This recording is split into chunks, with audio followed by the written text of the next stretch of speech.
En 1990, écoutez très bien ce que Laurent Gbagbo disait des élections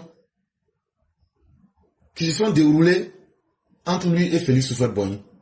Si les élections ne sont pas justes et qu'elles sont truquées, nous n'accepterons pas. Mais le peuple non plus n'acceptera pas. Côté Front populaire ivoirien, la synthèse est, elle, on ne peut plus négative. Pour son secrétaire général, le candidat malheureux, Laurent Gbagbo, ces élections n'ont été qu'une vaste mascarade. Oui, il a triché, c'est évident. Mais c'est même parce qu'il a triché que je suis candidat. Parce que l'histoire est candidat. Il y a eu des votes, d'abord par bourrage bureau, il y a eu des votes par création de bureaux fictifs, il y a eu des votes par déplacement de population électrice, etc. Donc il y a eu un trucage énorme. Souvent les gens croient que nous disons qu'il y a eu tricherie parce que nous avons perdu. Or, il faut que j'explique que nous avons perdu parce qu'il y a eu tricherie. Je dis qu'il y a eu tricherie et bon, il faut qu'on s'asseye, qu'on discute pour que notre pays ne soit plus une démocratie bananière. Et donc ça, c'est du véritable Laurent Gbagbo, toujours à rejeter la faute aux autres, toujours à se victimiser et toujours à faire dans la manipulation. Toujours c'est lui qui perd l'élection, toujours c'est lui qui dit on n'a qu'à s'asseoir pour discuter. Discuter de quoi? Toi, tu as accepté de discuter avec Gueye. Et ce qu'il dit là, lui il fait le contraire, mais il continue de demander en pensant que le reste du monde est bête. Vous avez entendu, ça c'était en 90. En 2000, là, tout ce que Laurent Gbagbo a demandé en 2025 au président Ouattara, là, en 2000, là, lui-même il a fait le contraire à Gueye.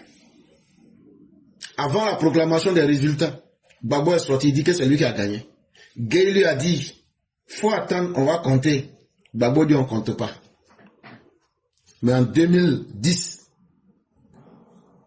il s'est retrouvé dans la même situation. Ouattara a gagné. Il dit il veut voler la victoire de Ouattara. Ils sont allés devant la cour de l'Union, le panel de l'Union africaine. Quand les gens ont recompté, les experts là, quand ils ont fini de recompter là, ils ont validé. Ils disent vrai là, c'est Ouattara qui a gagné. En plus de ce que l'ONU, le certificateur, avait dit, en plus de la CEI. Il a pris son ami Yao Paul Ndré pour violer la propre constitution. Quand Laurent Gbagbo parle de constitution là, lui-même il n'a jamais respecté même sa propre constitution.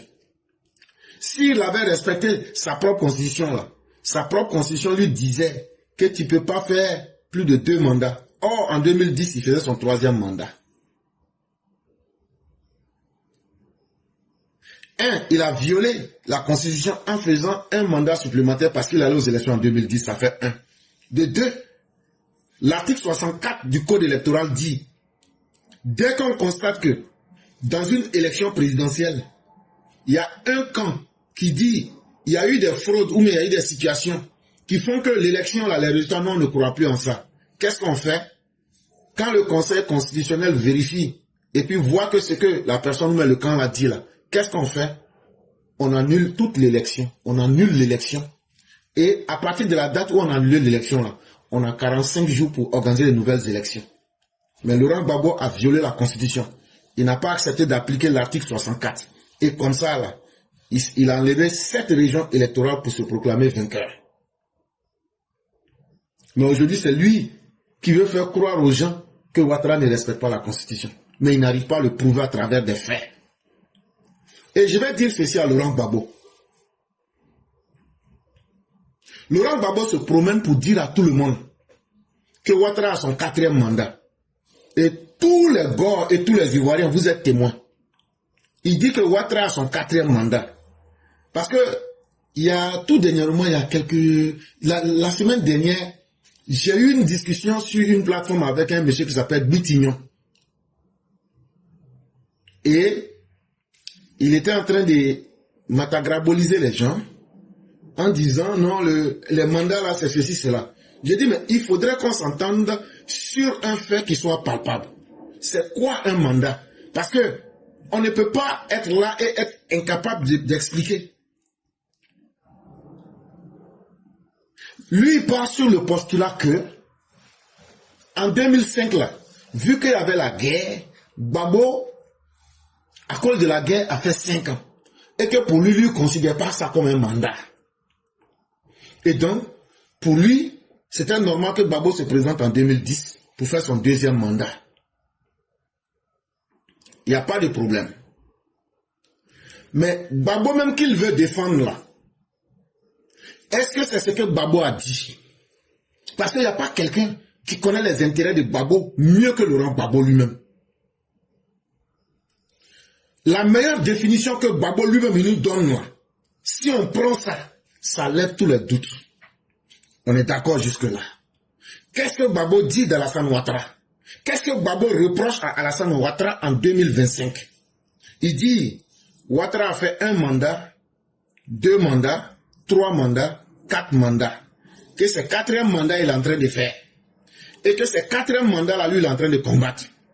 Donc, ça veut dire quoi? Si on prend les propos de Gbagbo, pour Gbagbo, un mandat, c'est être président de la République ou bien être à la tête de l'État pour 5 ans.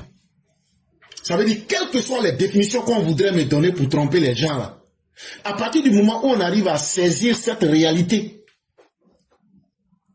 à partir du moment où on arrive à cerner l'aspect intelligible. C'est pourquoi en philosophie, il y a une étude qu'on fait qui est très difficile, on appelle ça l'ontologie. Dans l'ontologie, là, c'est la partie la plus difficile de la philosophie. Parce que dans l'ontologie, ce qu'on cherche à découvrir, c'est la réalité qui est cachée derrière chaque chose. C'est pourquoi, par exemple, on ne voit pas l'être humain en tant que ce qu'il est physiquement, mais on le voit à travers sa pensée et le non-dit. Quand tu prends par exemple une table, quand tu prends un lit, quand tu prends par exemple une cuillère, il y a quoi derrière la cuillère là? C'est ce que Platon nous amène un peu à comprendre l'aspect intelligible des choses. Et ça nous amène à rentrer dans la spiritualité pour parler des archétypes. Pour parler de la valeur réelle qui se cache dans chaque chose. Et donc la parole humaine là, dans la psychologie, ou bien si vous voulez même dans la psychanalyse, il faut toucher ce qui est caché. Et dans la parole humaine là, une fois que tu touches le plus profond, ce qui est caché là, c'est là que tu découvres la vérité. Donc, je mets quel intellectuel au défi de venir me démontrer que sur la base du raisonnement et de ce que Laurent Gbagbo dit, un mandat chez Laurent Gbagbo, c'est quand tu as fait 5 ans à la tête de l'État. Que tu sois chef d'État ou président, ça n'a aucune importance. Parce qu'un chef d'État, c'est quelqu'un qui n'a pas été élu et qui a la tête et qui gouverne le pays. Et un président, c'est quelqu'un qui a été élu et qui a la tête de l'État. Mais chez Laurent Gbagbo, si je le prends, donc ça veut dire que Laurent Gbagbo était chef d'État en 2005 et 2010, puisqu'il n'a pas été élu. C'est ce que Boutignon disait. Mais pourtant, il a fait 5 ans. En 2000, supposons qu'il a été élu. Il a fait 5 ans. Ok. Laurent Gbagbo, lui, ne fait pas de distinction.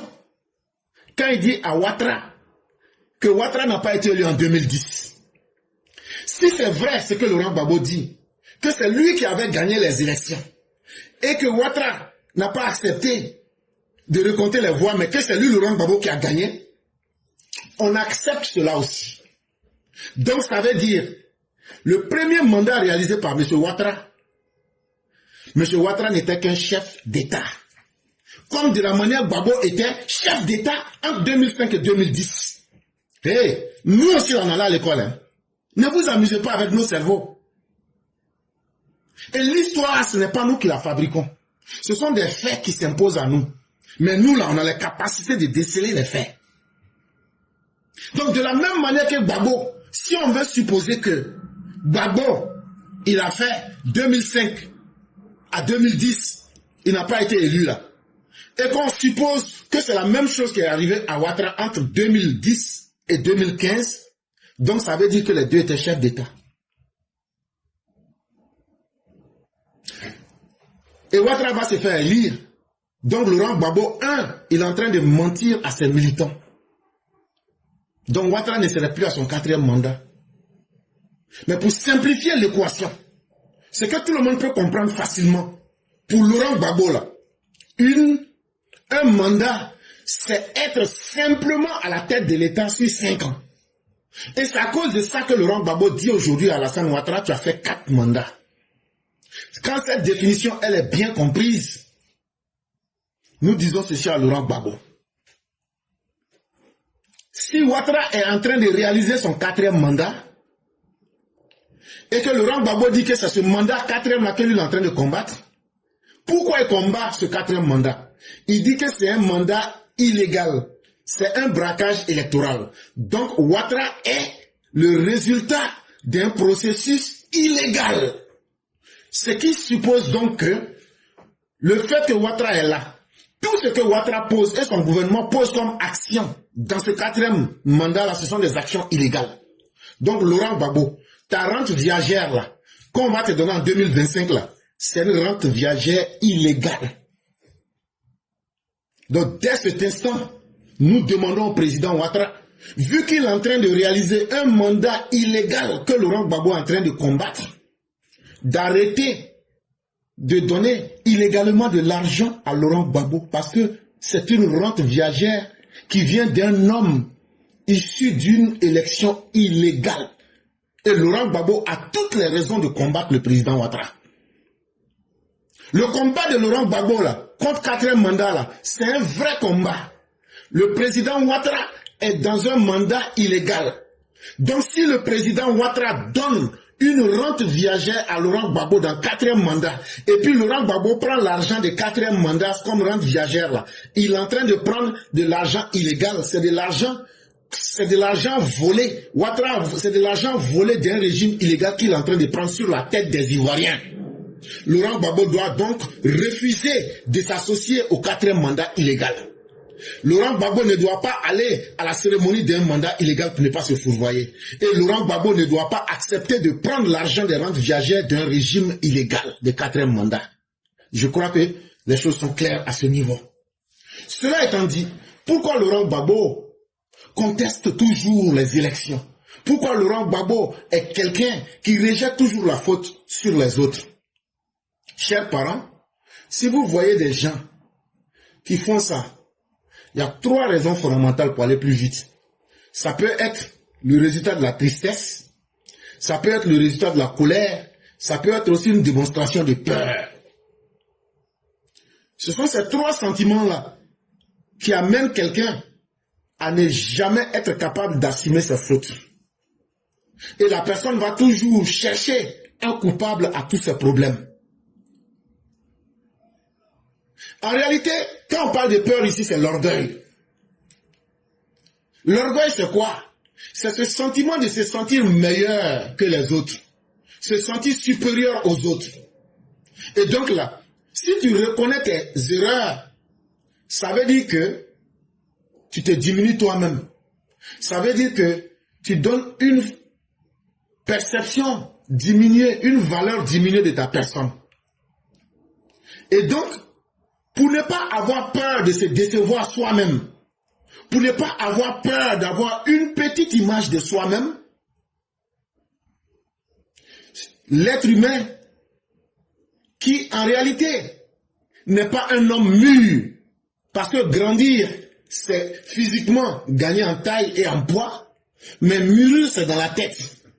Et donc l'être humain qui n'a pas été capable d'être un être qui a mûri, va donc utiliser ce mécanisme-là pour se protéger, pour ne pas que lui-même il puisse se décevoir lui-même, pour ne pas qu'il sente que son ego, son orgueil est blessé. Donc il va rejeter la faute sur les autres. Et ça c'est pour lui une manière de se protéger, pour ne pas assumer la responsabilité de ses propres actes. Ça pourrait aussi venir d'un sentiment de tristesse. Quand l'enfant naît, l'enfant a forcément des parents. Et moi, dans ma tête, parents, là, c'est papa et puis maman. Parce que nous sommes dans un monde très glissant aujourd'hui. Donc, moi, quand je dis parents, là, je parle de papa, femme, et puis maman, garçon. Et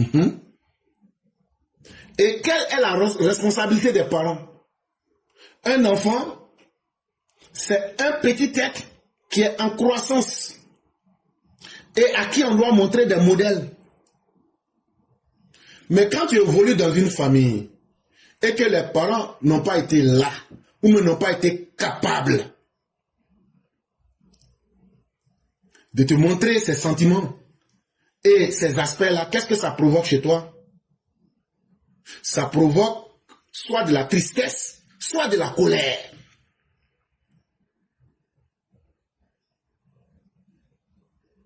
Tu sens que les parents qui devraient t'aider à être les garants de ta liberté et de ton épanouissement, ils n'ont pas été là pour te donner une vue correcte ou même pour te dire voilà ce que tu dois faire, voilà ce que tu ne dois pas faire. Et quand un enfant évolue dans un environnement où il manque de ce lien affectif, ça pose un problème de santé mentale chez la personne. Et ce problème-là, ça amène l'être à soit se révolter ou bien à rester dans la tristesse d'avoir manqué de quelque chose. Et Laurent Gbagbo nous le dit très bien, que quand lui il était petit, il n'était pas dans les meilleures conditions. Il partait dans les voitures de l'ordre ou des trucs comme ça. Et que c'est avec sa maman il a vécu.